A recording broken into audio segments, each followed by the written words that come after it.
This is my first attempt at writing a short story. I have no idea what I'm doing, but really wanted to try. Feel free to leave comments or notes. I'd love to keep doing this as long as it's not a complete failure. We were coming home from my sister's soccer game. We kept asking Dad to stop at McDonald's.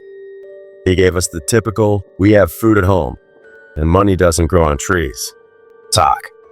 I think we were wearing him down. He looked at my mother, whispered something, and started to change lanes. We were getting excited in the back seat.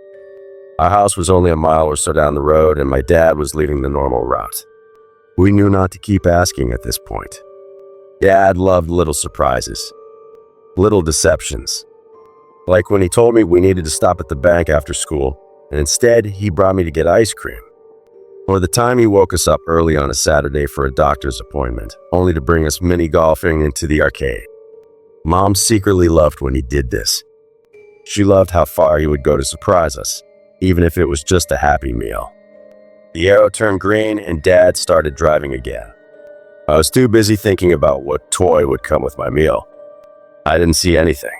I heard Dad shout, "Oh my G!" Then everything went black. I woke up seconds later. At least I felt like it was only seconds later.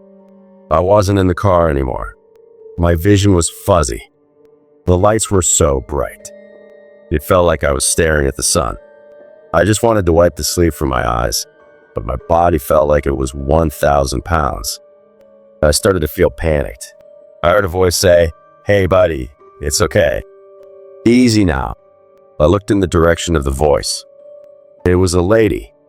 She was purple. My vision slowly coming back to me. Things around me are starting to take shape. No, she's not purple. It's her shirt. And her pants. It's a nurse. Did Dad really bring us to the doctor's office instead of McDonald's? I know that can't be true, but nothing makes sense right now. I feel the panic inside me growing. It's okay. It's okay. Try to stay calm. You've been through a lot. Your parents will be so happy to know that you're awake. The nurse had a calming voice. I don't know why I'm here. She makes me feel safe. I have so many questions. I don't know where to start. What happened? Where's my mom? How did I get here? My brain was racing. I tried to speak, but all I could say was, "W what?" The nurse told me that my family was in a car accident. Someone sped through a red light while my dad was turning and crashed into us. She said that we must have an angel looking out for us because everyone in our car survived and she couldn't say the same for the other car. Apparently, I took the most damage. She says I've been in a coma for 5 days. At first, they didn't believe I was going to make it, but I started showing signs of improvement after the 3rd day. She sat with me another minute or so, then told me she was going to go get my parents. They must have been worried sick. Mom was probably biting her nails to the bone. She always bites her nails when she gets stressed out. I'm sure Dad is blaming himself, even if it wasn't his fault. Jenny must be so scared. She's always been the nervous type. She still comes into my room every time there's a thunderstorm. I hate to see how she was when she thought her big brother was going to die. But the nice nurse lady did say that my family survived. And now that I'm awake, that means that everything is going to be okay. Or at least that's what I thought until the door at the hospital opened again. When the nurse walked back into the room, there were 2 people behind her. A man and a woman. They had bandages on their faces, and the man had a cast on his arm. "Oh, thank God," the woman said as she walked up to my bedside. She had tears in her eyes. The man stayed back a step. With a hand on the woman's shoulder, he said, "I told you he was a fighter. I knew you'd pull, though. This isn't right." Maybe my eyes were still adjusting.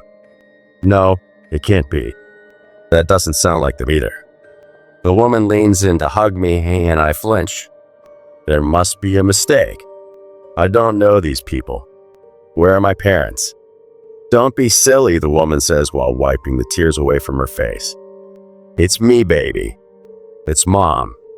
Now I'm 100% certain these people aren't my parents. My mom would never call me baby. She hates pet names. She won't even call me Matt. It's always Matthew. I can feel the panic lump in my throat again. I begin speaking louder, almost shouting, "You're not my mom." I don't know you. Where's my mom? Where's my dad? And where's Jenny? The woman slowly backs away.